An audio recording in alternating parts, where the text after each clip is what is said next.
Há exatos 50 anos, no dia 24 de fevereiro de 1972, mais de 1.200 pessoas que trabalhavam no edifício Andraus foram afetadas por um grande incêndio, onde 16 pessoas morreram e mais de 300 ficaram feridas no maior incêndio da história de São Paulo até então.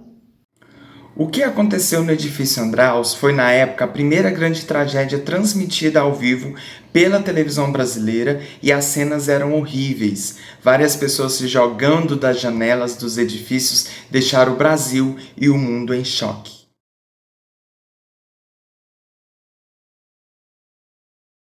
Hoje vamos te contar a história de um edifício que foi um dos responsáveis por fazer as autoridades pensarem na legislação contra incêndio que viria a ajudar a todo o Brasil naquela época até os dias atuais. Oi, eu sou a Bárbara Cardoso. E eu sou o Adriel Mendonça. Seja muito bem-vindo ao Arquitetando Histórias. O edifício Andraus é um prédio comercial da cidade de São Paulo, localizado no distrito República, esquina da Avenida São João, com a rua Pedro Américo. Ele possui 115 metros de altura e 32 andares, e sua construção foi finalizada no ano de 1962. Originalmente, o edifício iria se chamar Edifício 50, por ser o 50º a ser erguido pela construtora Organização Construtora e Incorporadora Andraus, mas a empresa acabou optando por mudar o nome em homenagem a seu fundador. Assim como o edifício Grande Avenida, que já falamos em um outro vídeo aqui no canal, esse também foi um edifício emblemático para a arquitetura moderna paulista. Construído no início dos anos 60, mais precisamente ali, inaugurado em 62, ainda hoje esse é um dos prédios mais marcantes do centro da cidade de São Paulo. O prédio era ocupado por empresas como lojas de departamento, a Petrobras e a Companhia Adriática de Seguros. Porém, diferente do Grande Avenida, o Andraus foi construído para ser ainda maior, mais inovador. Além de ser mais alto, ele possui heliponto, que para essa história é um local muito importante, pois foi lá que salvaram diversas pessoas. Após 10 anos de sua inauguração, no dia 24 de fevereiro de 1972, o prédio que abrigava diversos escritórios e empresas paulistanas e multinacionais pegou fogo. Segundo o site Aventura na História, no segundo pavimento que abrigava as multinacionais Helkin e Siemens, o sistema interno de eletricidade sofreu uma sobrecarga, por sua vez, acabou ocasionando um grande incêndio que iniciou e logo se alastrou para os outros pavimentos. E isso tomou conta de todo o edifício. O jornal Memória Globo cita que o foco principal do incêndio foi um luminoso de propaganda das casas Pirani, instalado na marquise do edifício, que sofreu um curto-circuito por volta das 16 horas e que em 15 minutos os 6 primeiros andares já haviam sido tomados pelo fogo. Em 2 horas, todo o prédio já estava tomado pelas chamas. Porém, o incêndio não parou tão cedo, durou mais de 7 horas.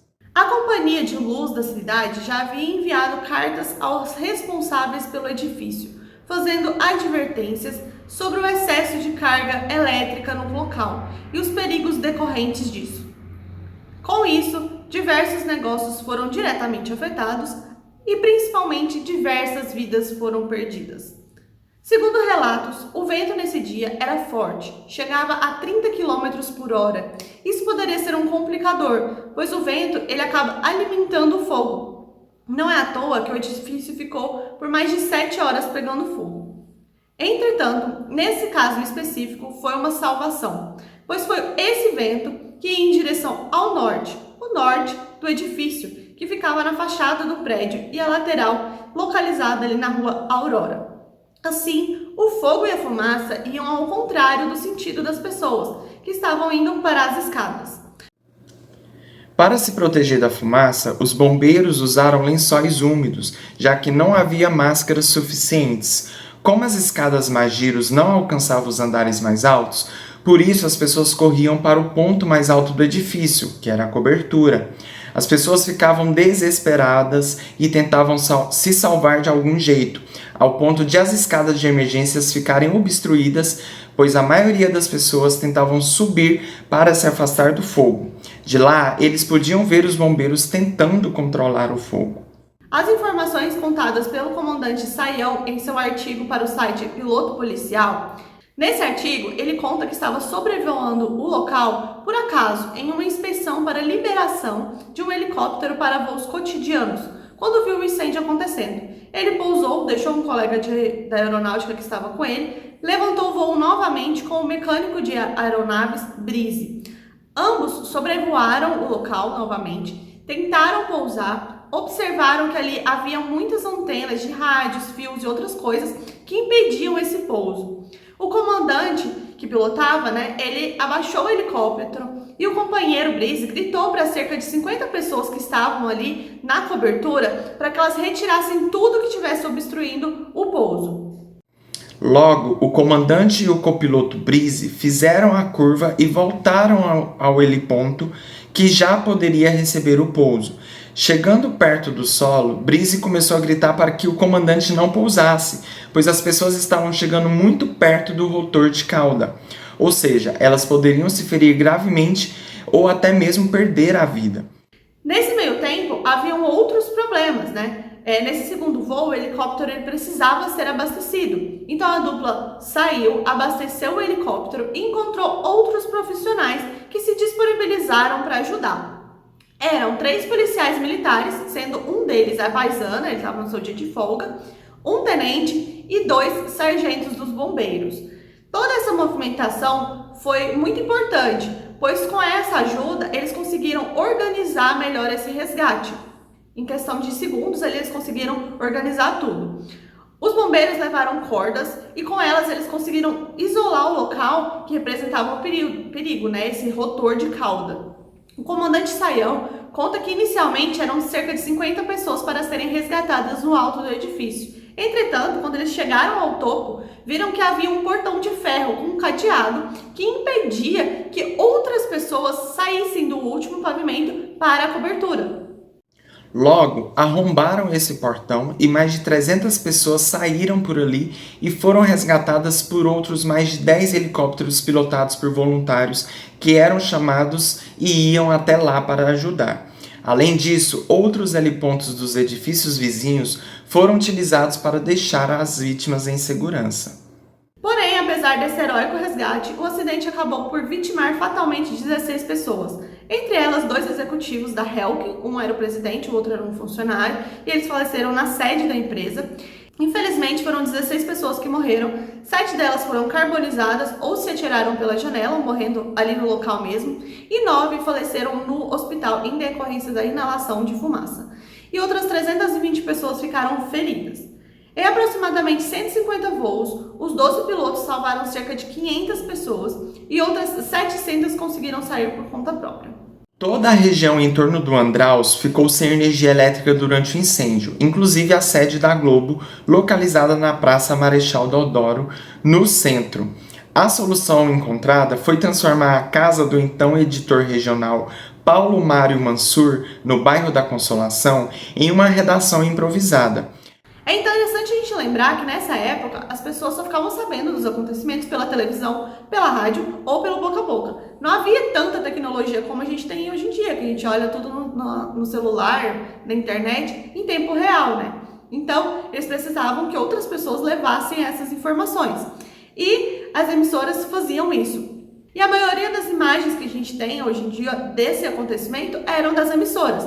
Porém, o jornalista Douglas Nascimento postou um vídeo feito pela empresa Produções Cinematográficas Souza Lima. O vídeo dura aproximadamente 7 minutos e é totalmente mudo. E é muito interessante, pois as imagens do incêndio elas são vistas de um outro ângulo diferente do que as emissoras de TV conseguiam transmitir pra gente naquela época. O link para você conferir esse vídeo está na descrição deste vídeo aqui.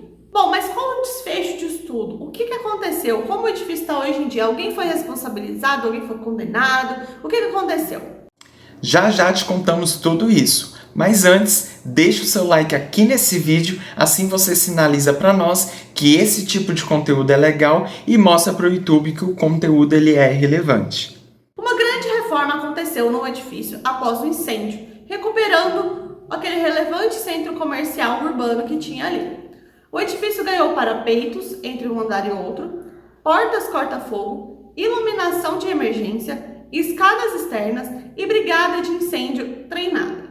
20 anos depois do incêndio no Andraus, em 23 de fevereiro de 1992, uma reportagem do Fantástico acompanhou a visita de sobreviventes ao local da tragédia. Reformado e transformado em um exemplo de segurança, o edifício manteve seu nome e abriga hoje repartições públicas. Além disso, o gerente-geral das Casas Pirani, Nilson Casarini, foi condenado a 2 anos de prisão com direito a sursis, ou seja, um indulto, que nada mais é uma suspensão condicional da pena aplicado caso a pena de prisão de regime fechado não seja superior a 2 anos, podendo ser suspensa por mais 2 ou 4 anos, desde que o condenado não seja reincidente em crime doloso. Ou seja, não aconteceu nada. Ele foi condenado, porém ele não foi preso.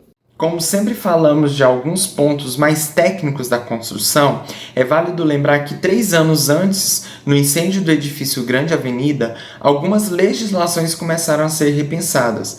Inclusive no vídeo do Grande Avenida comentamos um pouco disso. Edifícios como ele foram proibidos, justamente por não terem segurança quanto ao risco de incêndio. No caso do Andraus, ainda não havia uma super legislação, porém ele já possuía escadas de emergência. Mesmo que elas ficando entupidas de gente, conseguiu ajudar muitas pessoas a se salvar. O heliponto foi um grande diferencial, pois foi o ponto que mais ajudou nesse salvamento, né? Então ele foi muito importante. E quando comparamos os edifícios do Grande Avenida, que ocorreu em 69, ou do Andraus, em 72, e o do edifício Joelma, que ocorreu em 74, com certeza esse telhado livre e essa estrutura que suportava o peso do helicóptero, sem dúvidas foi um grande diferencial. Ajudou demais os bombeiros no resgate. Então isso foi um dos pontos que foi inserido nas legislações sobre edifícios de grandes alturas. E por falar em edifício Joelma, já teve pedidos aqui no canal do edifício Joelma e vai ter sim. Então se inscreve nesse canal, ativa o sininho que logo mais a gente vai postar esse vídeo, então você vai ser avisado em primeira mão que o vídeo saiu. Claro que não podemos deixar passar a dedicação de todos os bombeiros envolvidos no resgate das vítimas do incêndio do edifício Andraus. Foram aproximadamente 150 voos, os 12 pilotos salvaram cerca de 500 pessoas e o dia 24 de fevereiro ficou marcado para sempre e hoje é celebrado como o Dia do Piloto de Helicóptero. Alguns desses heróis ainda voam pelos céus do Brasil, outros já nos deixaram e sem dúvidas todos os profissionais, tanto os bombeiros quanto os policiais e os outros envolvidos também, fizeram um grande trabalho, um trabalho brilhante e mereceram todas as homenagens que lhes foram feitas ao longo desses anos. Eles receberam medalhas de bravura, de gratidão, de mérito, além de um prêmio internacional, uma láurea máxima e homenagens no Brasil e nos Estados Unidos. Com isso, é aquilo que eu sempre digo, se tem norma é porque tem história. Depois desses incêndios surgiu a primeira regulamentação sobre segurança contra incêndios. Essa informação é da Escola Politécnica da USP, que diz que no Brasil, em meados de 1975, após a ocorrência dos incêndios desses edifícios, as primeiras legislações foram desenhadas. A partir de então, elas vêm sendo constantemente modernizadas, exigindo outras medidas. Na década de 1990, o Corpo de Bombeiros da Polícia Militar do Estado de São Paulo ortogou uma instrução técnica exigindo que fossem avaliadas a resistência e a segurança de projetos de estrutura contra incêndio. Como não havia referências sobre o assunto, a Associação Brasileira de Normas Técnicas, a ABNT, recebeu a incumbência de criar essa primeira normatização nacional dos projetos de estruturas metálicas e em 2004 se estendeu o projeto para as estruturas de concreto. Em alguns estados, como São Paulo, existem leis próprias contra incêndios do próprio estado, né? Se o seu estado não tem essa lei própria, você pode seguir a norma da ABNT ou o Código de Defesa do Consumidor, que é baseado nas normas da ABNT. E nelas você vai ter todos esses pontos que têm que ser colocados em um projeto. Portanto, e não menos importante, se um dia você passar por uma situação como essa, saia pela saída de emergência. Não utilize elevadores, utilize as escadas, pois elas foram preparadas para cessar o fogo através das portas corta-fogo. Utilize extintores de incêndio para apagar o foco do incêndio, caso isso seja possível. Se não, saia de lá e siga as instruções dos bombeiros. Eles é quem sabem o que é melhor nesse tipo de situação. Você achou que tinha acabado? Calma! Por quê? Tem que ter a parte bizarra. Senão, não é esse canal, né, gente? Tem que ter uma parte um pouco, né, sobrenatural, um pouco bizarra, um pouco estranha, um pouco... Tem que ter um negócio. Então, pois bem, neste lugar, logo que passou toda essa tragédia, começaram histórias de assombração, é claro. Muitos funcionários, principalmente os vigias noturnos, os seguranças, eles dizem que ouvem barulhos estranhos no prédio, vindo de determinados pontos específicos do prédio. E mesmo após muitos anos desse incêndio, dizem que os armários abrem sozinhos, as portas abrem sozinhas, eles ouvem gritos nas escadas e ruídos muito estranhos por todos os lados. Algumas pessoas dizem que realmente ouvem esses sons durante a noite, mesmo sabendo que não tem ninguém no prédio. É inevitável não fazer essa conexão entre a tragédia e qualquer barulhinho que vem dentro do edifício, né? Mas será que esse lugar é um lugar realmente mal assombrado? Ou tudo isso é só fruto da imaginação dessas pessoas? Bom, eu ficaria com um pouco de medo. Não sei você. Deixa sua opinião aqui nos comentários. Nos diga se você já visitou, se você visitaria, se você já passou na porta, se você mora perto, se você já viu esse edifício aí no centro de São Paulo. Quem sabe a gente não pode fazer uma visitinha lá um dia, né? E lembre-se de fazer o combo 3C. Comenta, curte, compartilha. Além disso, se inscreve neste canal para você receber aí os outros vídeos que a gente vai postar. Vai ter Edifício Joelma, lembrando. Então, deixa seu like, se inscreve, comenta, compartilha. E, claro, deixa o seu biscoito pra gente nas redes sociais. Beijos, até mais. Tchau! Até mais, hein?